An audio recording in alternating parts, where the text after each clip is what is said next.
नमस्कार दोस्तों, स्वागत है आपका हमारे आज के विशेष वीडियो में। आज हम बात करेंगे यूक्रेन के खनिज संसाधनों, अमेरिका और रूस के बीच चल रहे भू राजनीतिक खेल और उनके पीछे छुपे रणनीतिक मकसद की।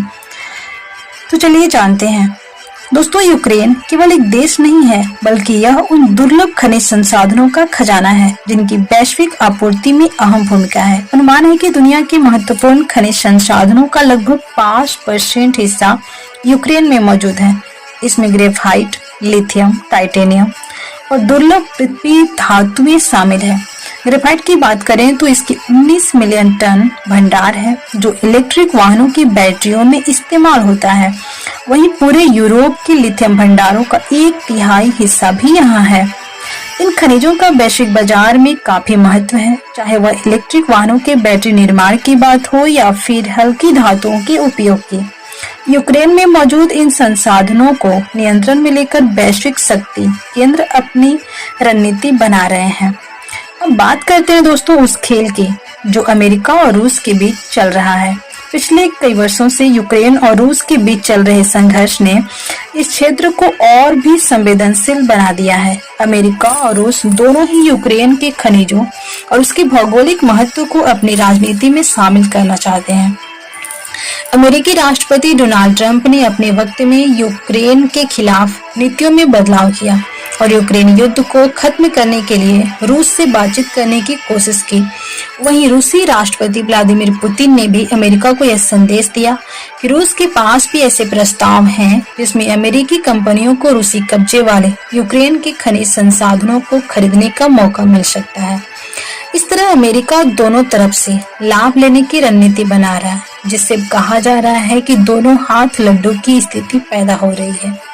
यह स्थिति दर्शाती है दोस्तों कि कैसे भू राजनीतिक बदलाव और खनिज संसाधनों पर नियंत्रण विश्व राजनीति के नए खेल को जन्म दे रहे हैं।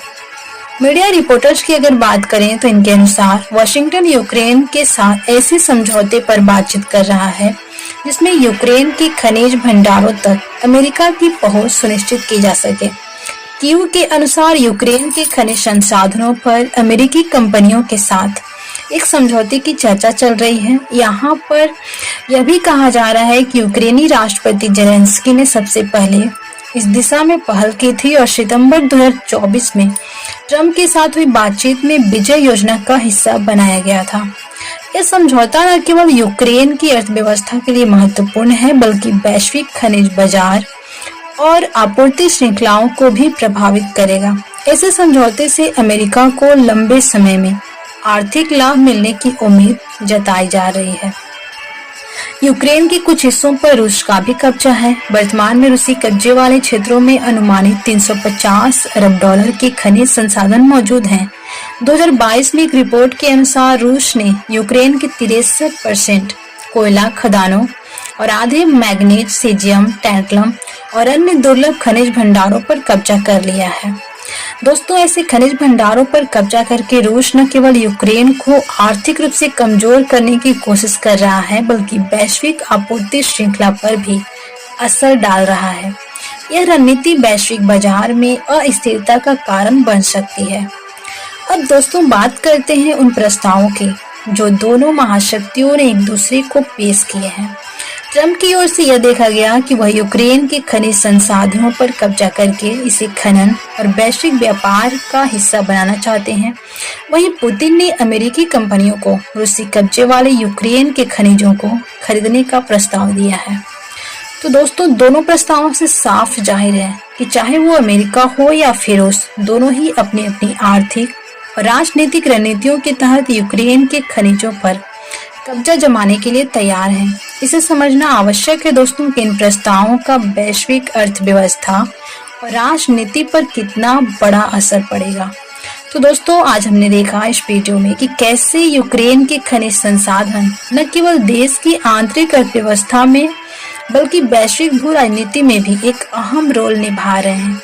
अमेरिका और रूस दोनों ही इस क्षेत्र पर अपनी पकड़ मजबूत करने के लिए विभिन्न रणनीतियों का इस्तेमाल कर रहे हैं। यह साफ है कि यूक्रेन में मौजूद इन दुर्लभ संसाधनों के कारण वैश्विक राजनीति में बदलाव आ रहे हैं और आने वाले समय में इनका प्रभाव और भी गहरा होगा। अगर ये आपको वीडियो पसंद आया हो तो लाइक, शेयर और सब्सक्राइब करना ना भूलें। नीचे कमेंट में हमें बताएं कि आप इस विषय पर और क्या जानना चाहेंगे। धन्यवाद।